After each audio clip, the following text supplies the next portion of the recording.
প্রিয় দর্শক, আমি শ্রুতি খান চলে এসেছি টক্স বিডি নিউজ চ্যানেল থেকে। আপনাদের জন্য একটি খুবই গুরুত্বপূর্ণ এবং সতর্কমূলক একটি খবর নিয়ে এসেছি। আমাদের কালের কণ্ঠে এমন একটি গুরুত্বপূর্ণ খবর প্রচার করেছে যেটা সবার জানা জরুরি। কারণ আমাদের দেশে এত পরিমাণ বেকার সমস্যা এবং কর্মসংস্থানের এত অভাব যে আমাদের দেশের ভাইদের দেশের বাইরে যে কাজ করতে হয় এবং পরিশ্রম করতে হয়, দেশের বাইরের যে রেমিটেন্স ইনকাম করে সেটা দিয়ে আমাদের বাংলাদেশের একটা শক্তিশালী অর্থনৈতিক যোগান দেওয়া হয় এবং তারা দিয়ে থাকে। সেটা দিয়ে বাংলাদেশের খুব শক্তিশালী একটি অবস্থান তৈরি করতে সক্ষম হয়েছে। এবং রেমিটেন্স পাঠানো যদি বন্ধ হয়ে যায় তাহলে বাংলাদেশ যে রিজার্ভ আছে সেটা দুর্বল হয়ে যাবে। সেদিক থেকে মানুষ যখন বিদেশে যেতে চায় এবং বিভিন্ন যে ওভারসিজ আছে বা অফিসগুলো আছে বেসরকারি এবং বিভিন্ন দালালের মাধ্যমে বিদেশ যেয়ে থাকে, বিভিন্নভাবে মানুষ প্রতারিত হয়ে থাকে, সেই বিষয় নিয়ে একটি গুরুত্বপূর্ণ তথ্য প্রকাশ করেছে।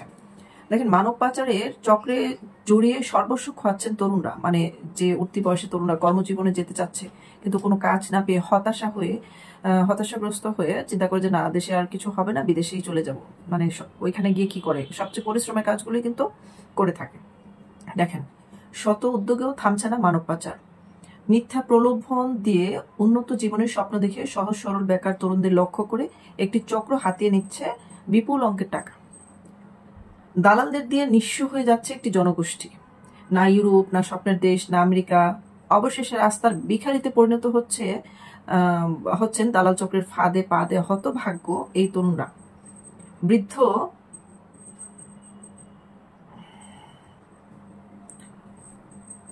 অভিবাসন সংশ্লিষ্ট ব্যক্তিরা বলছেন যে সচেতনতা বৃদ্ধি, ন্যায় বিচার এবং বাংলাদেশের ইউরোপের দেশগুলোর দূতাবাস চালু হলেই কমতে পারে মানব পাচার। কালের কণ্ঠের অনুসন্ধানে জানা যায়, একদল শিক্ষার্থী ভালো আয়ের আশায় দক্ষিণ পূর্ব ইউরোপ আলবেনিয়ায় যেতে চেয়েছিলেন, কিন্তু আলবেনিয়া নেওয়ার কথা বলে তাদের নেপালে আটকে রেখে মানসিক নির্যাতন করা হয়। চিন্তা করে দেখেন, এরকম কিন্তু আমরা অসংখ্য ভিডিও ফুটেজ পেয়েছি সোশ্যাল মিডিয়াতে।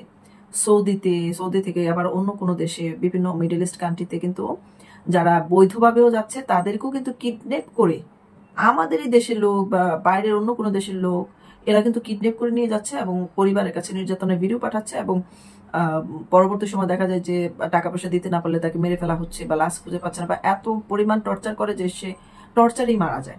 তো এই ধরনের ঘটনা আসলে কিন্তু অহরহ ঘটছে। বৈধভাবে যাচ্ছেন সেভাবেও ঘটছে, অবৈধভাবে যাচ্ছেন সেভাবেও ঘটছে। তো আরেকদল যুবক দালালদের মাধ্যমে তিউনিসিয়া থেকে গেম ভূমধ্য সাগর পাড়ি দিয়ে রোমানিয়ায় ঢুকতে চেয়েছিলেন, কিন্তু তাদের তিউনিসিয়া না নিয়ে দালাল চক্র আলজেরিয়ায় নিয়ে ছেড়ে দেয়। এতে নানা ধরনের ভোগান্তির শিকার হন তারা। এক জায়গায় যাওয়ার কথা বলে অন্য জায়গায় নিয়ে গেছে, একটা অপরিচিত জায়গায়, শহরের অলিগলিতেও যদি ছেড়ে দেয় তাহলে সেই মানুষটা কিন্তু সঠিক পথ খুঁজে বের করতে অনেক হিমশিম খেতে হয়, অনেক বিপদের সম্মুখীন হয়। তো বিদেশে হাজার হাজার কিলোমিটার দূরে যখন এক দেশে বলে অন্য দেশে ছেড়ে দেয়, যেখানে কেউ চেনা নাই, জানা নাই, পরিচিত নাই, তাহলে তখন তার অবস্থাটা কেমন হয়? শত শত প্রতিরোধের পরেও দালালরা কিন্তু সক্রিয় আছে। তাদের থেকে কিন্তু ভোগান্তির শিকার হয়ে পরবর্তী সময়ে কোনো প্রতিরোধ গড়ে উঠছে না এবং মানুষ সচেতন হচ্ছে না, এবং সচেতন হয়েও কোনো না কোনো ভাবে তাদের ফাঁদে পা দিচ্ছে। তারা এতটাই সক্রিয়। দেখেন, আলবেনিয়ার কথা বলে নেপাল নিয়ে নির্যাতন, তিউনিসিয়া না নিয়ে আলজেরিয়ায় ছেড়ে দিয়ে লাপাত্তা হয়ে যাচ্ছে দালালরা। তো হবিগঞ্জ জেলার বানিয়াচং উপজেলার বাসিন্দা অনিক হাসান দক্ষিণ পূর্ব ইউরোপের দেশ আলবেনিয়া যাওয়ার স্বপ্নে বন্ধু রহিম ও সাকিবকে নিয়ে চলতি বছরের 27 মে নেপালের উদ্দেশ্যে রওনা হন। কিন্তু দেশের আলবেনিয়া যাওয়ার স্বপ্ন আর তার পূরণ হয় না, উল্টো নানা ধরনের মানসিক নির্যাতনের শিকার হয়। জনপ্রতি 8,73,000 টাকা খরচ করে চলতি বছরে 16ই অক্টোবর দেশে ফেরত আসেন এবং অনিক, রহিম, সাকিব এরা 3 জন ফেরত আসেন। এই দুর্দশার গল্প কালের কণ্ঠকে তারা জানান হচ্ছে অনিক হাসান। তিনি বলেন যে 2023 সালের সেপ্টেম্বর মাসে আমরা 3 জন আলবেনিয়া যাওয়ার সিদ্ধান্ত নিই। সে সময় আমরা প্রত্যেকে দালালদেরকে 60,000 টাকা ও পাসপোর্ট জমা দিই। 1.5 মাস পর ওয়ার্ক পারমিট দেখিয়ে দালাল আমাদের কাছ থেকে আরো 1 লাখ টাকা করে নেয় এবং এর 2 মাস পর আলবেনিয়ার ভিসা দেখিয়ে আরো 2 লাখ করে টাকা নেয়। এরপর বিএমইটি ছাড়পত্রের কথা বলে 5 মাস ঝুলিয়ে রাখে। 5 মাস পর ছাড়পত্র হয়েছে বলে আমাদের নেপাল যাওয়ার কথা বলে, আর আমরা প্রত্যেকেই যেন সঙ্গে করে $1000 নিয়ে যাই। উনি আরো বলেন যে নেপাল পৌঁছার 2 দিন পরে যে আমাদের ফ্লাইট হয়ে যাবে, আমরা যেন আরো 2 লাখ টাকা বাড়ি থেকে নিয়ে আসি। চিন্তা করে দেখেন, ধাপে ধাপে ধাপে ধাপে, এবং সময়টা কিভাবে কিল করছে। টাকাও নিচ্ছে ধাপে ধাপে, টাইমটাও কিল করছে, এবং তারা দিনের পর দিন ব্ল্যাকমেলের শিকার হয়ে গেছে যে এখন তার কোনো পিছনে ফেরার কোনো রাস্তা নাই, তাদের তো সামনে যা আছে তা ভোগ করতে হবে। তারপর দেখেন সেখানে আমাদের মানসিক অত্যাচার করে। তাদেরকে নেপালে পৌঁছার 2 দিন পরে আমাদের ফ্লাইট হয়ে যাবে, আরো জন্য 2 লাখ করে টাকা বাড়িতে নিয়ে আসি। এই টাকা দেওয়ার পর আমাদের একটা রুমের মধ্যে আটকে রাখে, একটা রুমের মধ্যে সবাইকে আটকে দেয়। সেখানে আমাদের মানসিক অত্যাচার করে, আমাদের হুমকি দিত আমরা যেন বেশি বাড়াবাড়ি না করি। নেপালে আমাদের জীবনটা একেবারে শেষ করে ফেলেছে। শেষ 2 মাস আমরা ঠিক মতো খাওয়া দাওয়া করতে পারিনি। নেপালে তিক্ত অভিজ্ঞতা বর্ণনা দিয়ে অনেক বলেন আমার মামা আমাদের উদ্ধারের জন্য বাংলাদেশের ব্র্যাক মাইগ্রেন্ট সেন্টার যোগাযোগ করেন। ব্র্যাক মাইগ্রেন্ট সেন্টার থেকে নেপাল অবস্থানরত বাংলাদেশ হাই কমিশনের সাথে যোগাযোগ করে তাদেরকে ওখান থেকে নিয়ে আসার ব্যবস্থা করে। এবার চিন্তা করে দেখেন যে আমাদের দেশের তরুণরা কি পরিমাণ হতাশ। কারণ হচ্ছে এইভাবে ধোকা খেলে যখন তারা আবার সর্বস্ব হারিয়ে ফিরে আসে, তাদের আর উঠে দাঁড়ানোর মতো মানে প্রতিষ্ঠিত হওয়ার মতো যে স্বপ্নটা সেটা কিন্তু মরে যায়। তো এরকম কোটি কোটি মানুষ কিন্তু এখন বেকার হয়ে গেছে। তারা এরকম হতে পারে যে যেটুকু আছে সেটুকু সহায় সম্বল শেষ করেও যদি বিদেশে একটা কাজ করতে পারি, যদি পরিবারকে দুমুঠো ডাল ভাত খাওয়াতে পারি, তাহলে মন্দ কি। আবার অনেকে চিন্তা করে বিভিন্ন ভালো ভালো দেশে যেখানে 10 লাখ 20 লাখ টাকা লাগে, 2 লাখ 4 লাখ টাকায় যদি যাওয়া যায়, তাহলে একটু কষ্ট করে গেলাম নৌকায় জাহাজে বা ড্রামে করে বা জঙ্গলে করে গেলাম, কিন্তু যাওয়ার পরে কি হয়, তারা তো ওই যাওয়ার পথেই মারা যায়।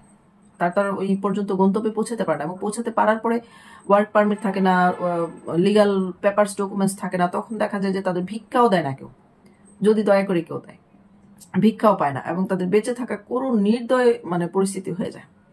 তো এই জন্য আমাদের আসলে সরকার ব্যবস্থা এখন এতটাই ভেঙে পড়েছে যে কার কাছে বলবো সেই গার্জিয়ানও নাই বলার মতো কোনো স্পেস নাই আমাদের। তো আমাদের দেশের এত ভঙ্গুর অবস্থা কবে ঠিক হবে, কবে আমাদের নতুন করে আবার কর্মসংস্থান হবে? এই যে বিভিন্ন কারখানা জ্বালিয়ে পুড়িয়ে দেওয়া, বিভিন্ন শ্রমিক যে কর্মহীন হয়ে গেল, গার্মেন্টস শ্রমিকরা কর্মহীন হয়ে গেল, বিভিন্ন ফ্যাক্টরি জ্বালিয়ে পুড়িয়ে দিল, ছারখার করে দিল, তারা কর্মহীন হয়ে গেল। কি হবে তাদের? হয় তাদেরকে তারা গুলি করে মেরে ফেলতে হবে, না হলে তারা অপরাধ জগতে জড়িয়ে পড়বে, না হলে এইভাবে বিদেশ যাওয়ার চেষ্টা করে আরো যা আছে পায়ের তলার যে মাটি আছে, ভিটে মাটি আছে, সেটাও হারাবে। সামনে যেন চারপাশে যেন আমরা অন্ধকার দেখতে পাচ্ছি। এরকম অন্ধকার জীবন থেকে আমরা আসলে কিভাবে মানে উদ্ধার পেতে পারি, এর সঠিক সংজ্ঞা বলতে গেলে একমাত্র বলতে হবে যুদ্ধ করতে হবে। সবাইকে এক হয়ে যুদ্ধ করতে হবে, অন্যায়ের বিরুদ্ধে ন্যায়ের পক্ষে করতে হবে, বেঁচে থাকার লড়াই করতে হবে। এই বেঁচে থাকার লড়াই আসলে আমাদের শেষ হবার নয়, জন্ম থেকে এই লড়াই শুরু হয়, মৃত্যু পর্যন্ত চলতেই থাকে।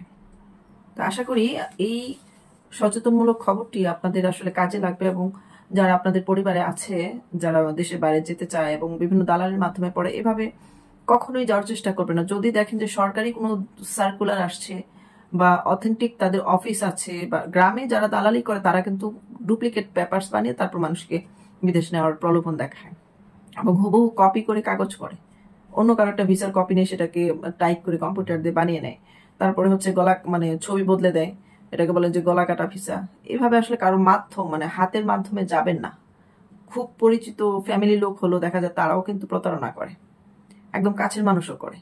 সুতরাং ভালো কোনো অফিস ছাড়া, সরকারি কোনো অফিস ছাড়া যাবেন না। যদিও সরকারি অফিসের মাধ্যমে গেলে কি হবে, আপনার উপরে সরকারের একটা দায়িত্ব থাকবে, যে সরকারি থাকুক সরকারি ভাবে, এবং সরকারের উচিত এই জিনিসগুলোকে আসলে কমিয়ে আনার জন্য কাজ করা, প্রচুর পরিমাণে কাজ করা উচিত এই বিষয়গুলো নিয়ে।